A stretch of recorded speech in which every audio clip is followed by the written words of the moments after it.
This is the story of three friends, Ethan, Maya, and Liam. They were paranormal investigators with a YouTube channel where they explored old, terrifying places. They were always searching for a story that would send chills down their viewers' spines. One day, they discovered an abandoned mansion deep within a dense forest in New England, Blackwood Manor. It was said that in 1920, an entire family mysteriously vanished from this very house. People believed that their souls are still trapped within the walls of that home, and anyone who dared to spend a night there never came back. At exactly 11 o'clock at night, Ethan stops his car at the edge of the forest. The fog was so thick that nothing was visible. Liam says, "Ethan, this place doesn't feel right to me. Old people say the paths in this forest shift on their own." Ethan replies, "Don't be scared, Liam. Think about it. If we capture live footage from inside Blackwood Manor, imagine where our channel could go." Maya says, "Guys, my equipment is picking up strange signals. The EMF reader is already in the red zone, and the mansion is still 100 meters away." They picked up their bags and began walking through the tall, dark trees of the forest. The air was so cold that their breath turned into smoke as they exhaled. And then, there it was, Blackwood Manor, standing before them.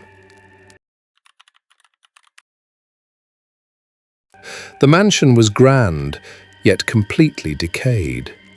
Its windows were shattered, and strange old markings covered the walls, as if someone had scratched them in with their bare fingernails. Ethan reached out and touched the large front door. Without any force, the door swung open on its own, with a long, haunting creak, as if the mansion itself had been waiting for them. Maya whispers, "Did you see that? I hadn't even touched the door."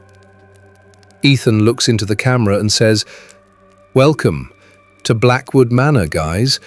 We're going in." The moment they stepped inside, the massive door behind them slammed shut with a thunderous crash. They ran back and tried to force it open, but it was as if the door had become part of the wall itself, completely sealed. Liam shouts, "How did it close? There was no wind inside." Maya says, "My phone. No network. Zero signal."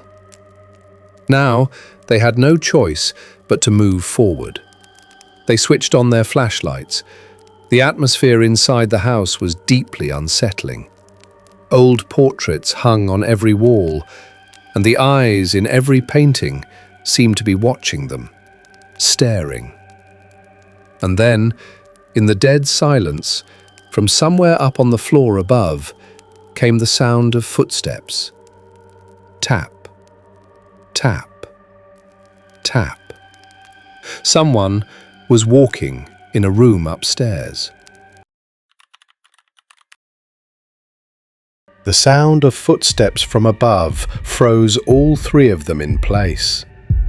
Liam's hand, which was holding the camera, was trembling uncontrollably.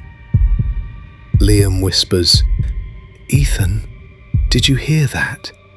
There's someone up there. I'm telling you, we need to find another way out of here." Ethan, frightened but forcing himself to appear brave, replies, "No, Liam, keep the camera rolling. If we get scared, what are we going to show our viewers?" "Maya, what is your EMF reader saying?" Maya looked at the screen with shaking hands. The lights on the EMF reader were blinking rapidly, and the beeping sound, beep, beep, had grown louder and faster. Maya says, "The signals are very strong, Ethan. They're coming from directly above us. Whatever is up there is standing right over our heads." Slowly, all three of them began placing their feet on the old wooden staircase. With every step, the creak of the breaking wood echoed through the entire mansion. The atmosphere had grown so heavy that it felt as if the very air was running out. As they reached the top, a long, dark corridor stretched out before them. On both sides were several closed doors, and at the far end of the corridor hung a grand mirror, its surface thick with dust and mist. Suddenly, the temperature of the entire mansion dropped like ice. The breath coming from their mouths was now clearly visible as white smoke. Maya wraps her arms around herself and says, "This cold, where did it come from so suddenly?" Shh, shh. A strange whispering began to echo through the corridor. It felt as if many voices were speaking right next to their ears all at once. But the words were impossible to understand. Liam steps back and says, "Where are these voices coming from? They're coming from inside the walls." Ethan shines his flashlight toward the mirror at the end of the corridor. In front of that mirror lay an old doll, one of its hands broken off, and its eyes looking disturbingly real. Ethan walks closer to the mirror. Ethan looks into the camera and says, "Guys, look at this. This might be the doll of the little girl who disappeared from here in 1920. Just as Ethan reached out his hand to pick up the doll, the flashlight began to flicker. Blink, blink. Flashlight off. Complete darkness swallowed the entire corridor. Only the red light of Maya's EMF reader pulsed in the dark. Liam shouts, "Ethan, turn the flashlight on. Stop playing games with me." Ethan replies, "I'm not doing anything. It turned off on its own." Ethan struck the flashlight against his palm 2, 3 times. The light came back on. But what they saw when the light returned turned the blood in their veins to ice. In the mirror, the reflections of Ethan and Maya were visible, but Liam's reflection was nowhere to be seen. Even though Liam was standing right beside them, and the most terrifying thing of all, inside the mirror, standing behind all three of them, was a tall, dark shadow with eyes burning red like blood. Before anyone could make sense of what was happening, the dark shadow inside the mirror reached out its hand. In reality, Liam felt as if an invisible hand had wrapped itself around his throat. Liam began rising into the air. His camera slipped from his hands and crashed to the floor. He was struggling, gasping, but no sound was coming from his mouth. Maya screams, "Liam! Ethan! Save him!" Liam was floating nearly 4 feet above the ground. His face had turned red, and his eyes were bulging outward, as if some unseen force was slowly pulling the life out of him. Inside the mirror, the red eyes of that dark shadow burned even brighter. Ethan shouts, "Liam! Maya, break that mirror! Everything is happening because of that mirror!" Maya looks around frantically and spots an old iron candle stand leaning against the wall. She picks it up with every ounce of strength she has and hurls it at the grand mirror at the end of the corridor. The mirror shatters into 1,000 pieces. And in that very moment, a terrifying, unearthly scream tears through the entire mansion. Liam crashes to the floor and gasps desperately for air. On his throat, the marks of black fingernails were clearly visible. Maya grabs hold of Liam and cries, "Liam, are you okay? Just breathe." Liam, trembling, coughing, barely speaks. "That thing, it's not human. It wants our souls. We have to get out of here. Right now." Ethan supports Liam and helps him up.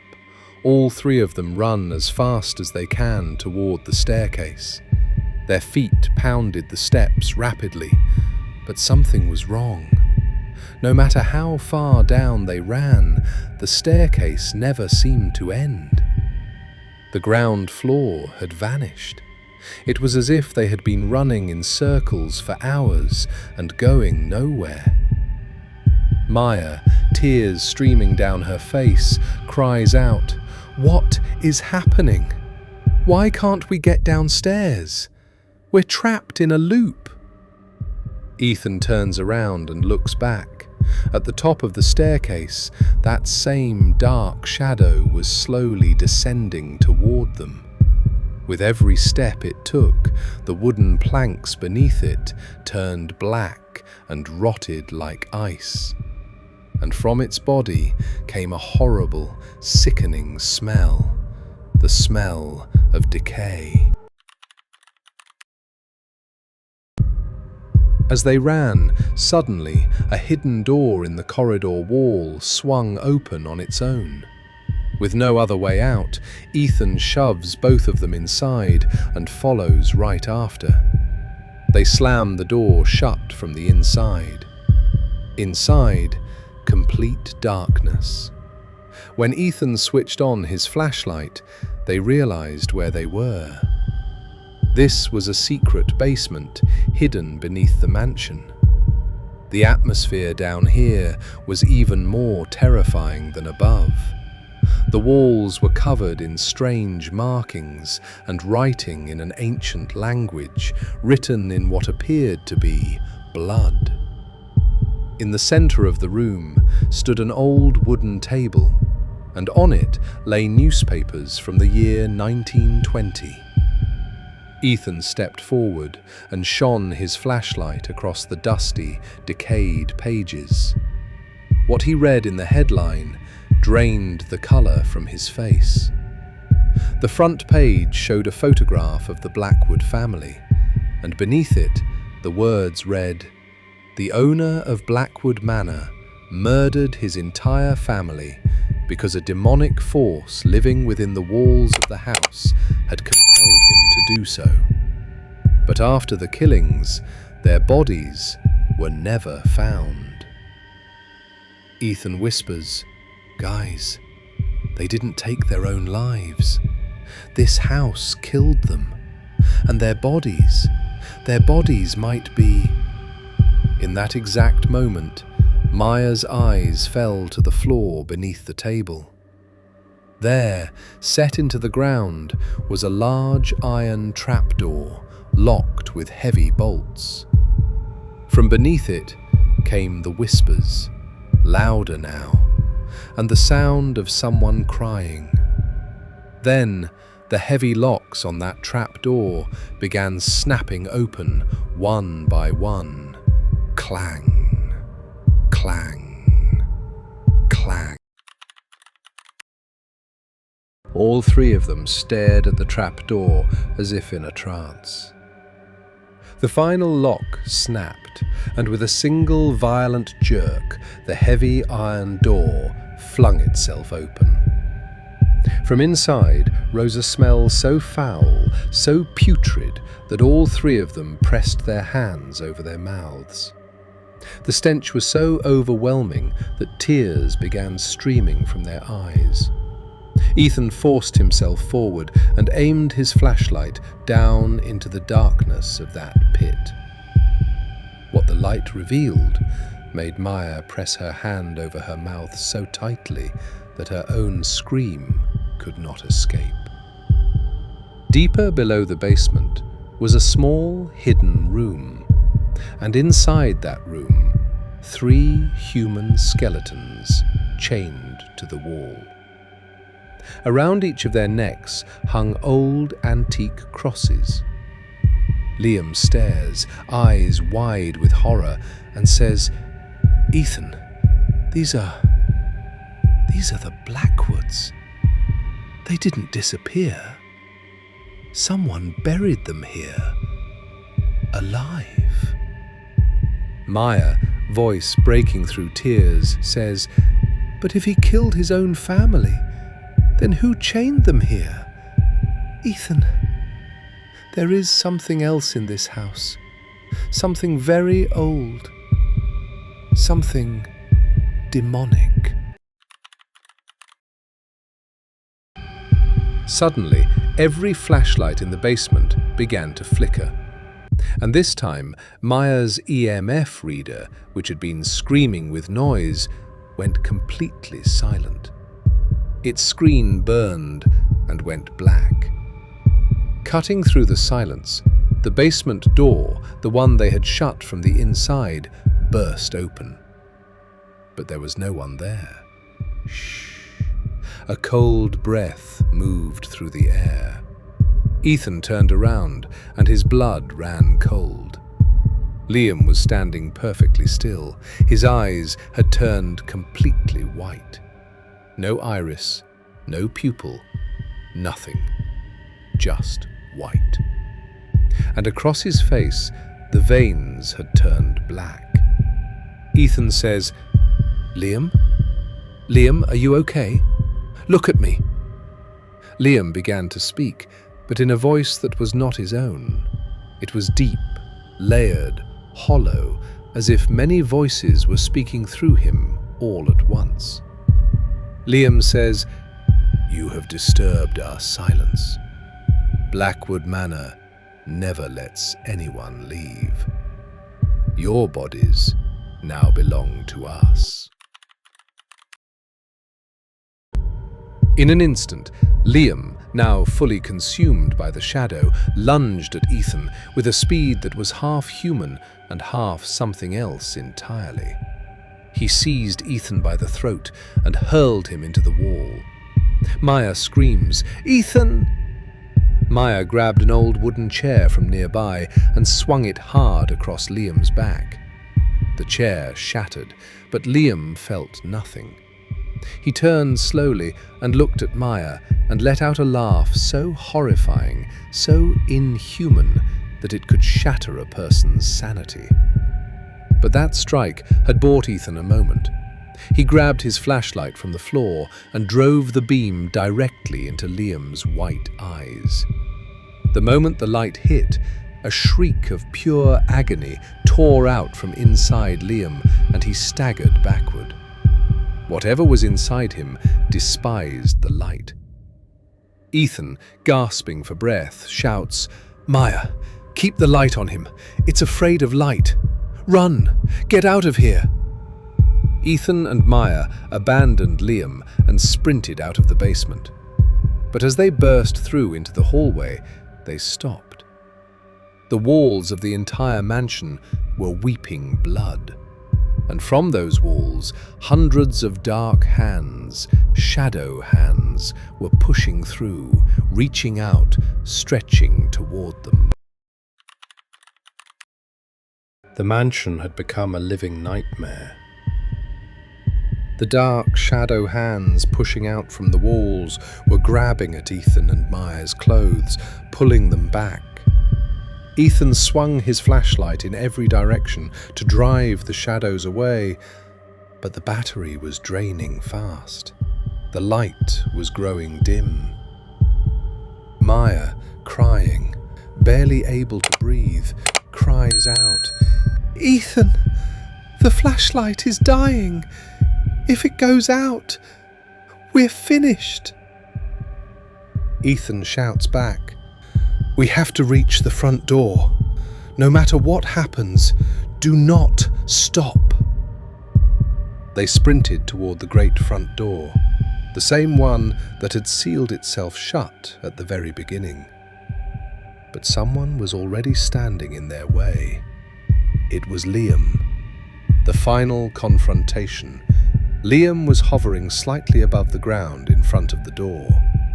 His body was twisting in a way that was never meant for a human form, as if his bones were breaking and reshaping beneath his skin. From his white eyes, black liquid was streaming down his face. Liam speaks in that deep, layered, demonic voice. "You thought you could run?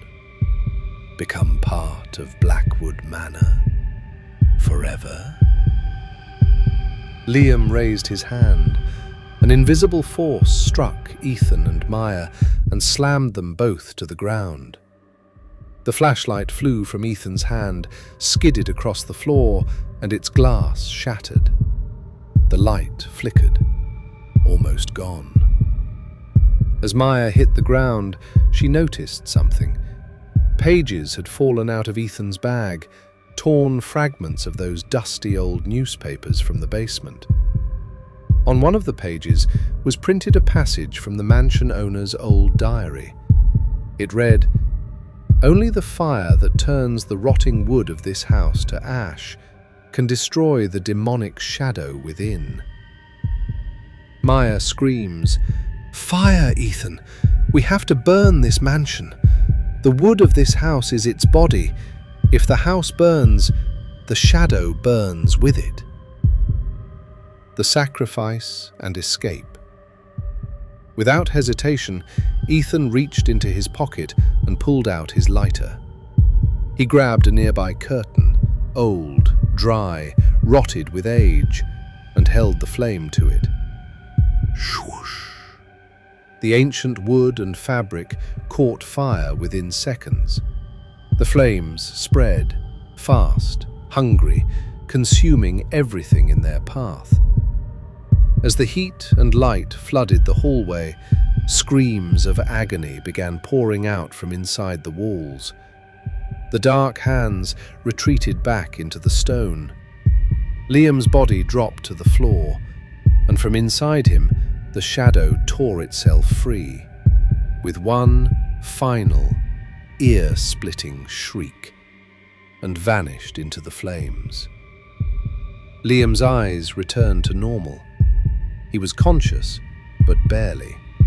Liam whispers, "Ethan, Maya, save me."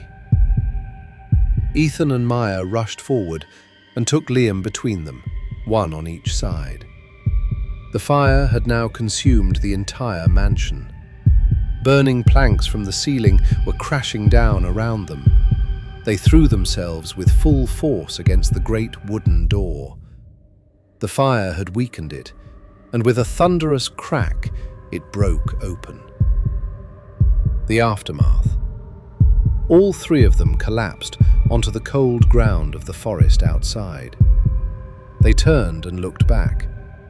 Blackwood Manor was burning in towering walls of flame, and rising with the smoke, the final screams of whatever had lived within those walls curled upward and disappeared into the sky. The sun was slowly beginning to rise. They were alive, all three of them. But what they had witnessed in that house on that night would never leave them. With trembling hands, Liam reached down and picked up his camera from where it had fallen. By some miracle, the memory card was still intact. Ethan looks into the camera, his voice barely above a whisper. We made it out alive. But the secret of Blackwood Manor is buried in that ash forever. The fire crackles,